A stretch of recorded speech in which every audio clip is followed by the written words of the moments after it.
Parami na ng parami ang tao dito sa Liwasang Bonifacio. Ito ay kaugnay ng pagdiriwang ng araw ng paggawa ngayong araw na ito. Kanina pong mga pasado alas 6 ng umaga ay unti-unti nang dumating yung tao. At ngayon sa nakikita nga ho ninyo, makapal-kapal na ho yung bilang nila. At actually, itong mga ito ay kumakatawan sa iba't ibang labor groups na humihiling ng dagdag sahod. Ang hinihingi nila ay 200 pisong dagdag sa arawan sahod mula sa kasalukuyang sahod na 645 pesos a day. So yung mga ito po ay galing sa iba-ibang lugar. May mga nakita tayo mga dumating na mga sasakyan dito. Iba-ibang labor groups po ang kanilang kinakatawan. At syempre, ando doon nga yung kanilang karaingan na maitaas ang sahod ng mga manggagawa. Yung kanilang makeshift stage, okay na rin po. Actually, nagkakaroon na ng sound check ngayon.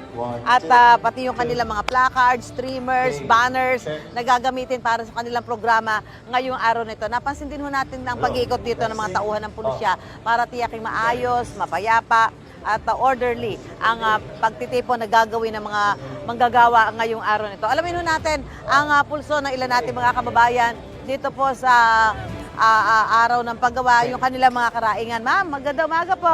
Ay, good morning po. Ano pangalan niyo, ma'am? Jenna po. So, kayo po'y sumama dito sa pagdiriwang na ito. Bakit po? Para po may paglaban yung araw ng manggagawa para po sa dagdag sahod at mababang bilihin. Mababang bilihin. Sa tingin niyo ba napapanahon na talaga para itaas ho ang sahod? Opo, Bakit kasi po? tumataas habang tumataas po yung bilihin. Apo. Kumbaga hindi sapat yung sahod para po mabuhay yung mga buong pamilya. Paano niyo pinagkakasya yung inyong sahod? Budget po. Nagba-budget kayo, Opo, oo. budget, utang or ano. Kaya kayo ay sumama ngayon, imbis na magpahinga, ay sumama pa rin kayo dito Opo, para ipaglaban yung kahilingan. Okay, salamat, Nay.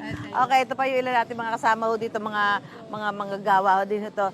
Si Ma'am, pwede kayo makausap? Pangalan niyo po? Ano na David po? Ano ba, sa tingin niyo ho ba talagang dapat itaas na, o dagdagan na ang sahod ng mga manggagawa? Opo, ma'am. Bakit po? Kasi katulad sa amin, may mga estudyante po. Oo. Talagang hindi po magkakasya talagang tutuusin. Mhm. Paano ginagawa niyo yung pagbabudget para ho mapagkasya yung kinikita ninyo? Ano po, konting ano lang po talaga. Tipid. Tipid lang talaga Tipid po. ng tipid, oo. Opo. So yung kung magkakaroon ng dagdag sa sahod, makakatulong mo ba yun?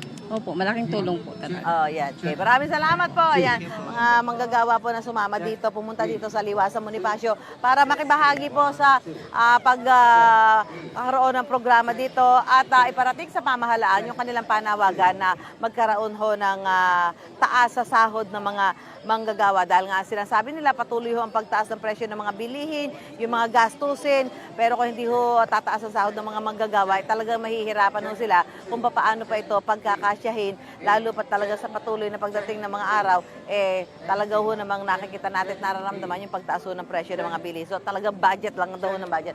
Ayan, abalang-abala na ho dyan yung makeshift stage. Andiyan na ho sa harapan at nagsa-sound check na ho sila dahil ang target nila ngayong alas 7:30 ng umaga ay makapagsimula na sila ng kanilang mga programa para po sa araw ng manggagawa. Balik po tayo sa studio. Gusto mo bang mauna sa mga balita? Mag-subscribe na sa GMA Integrated News sa YouTube at tumutok sa unang balita.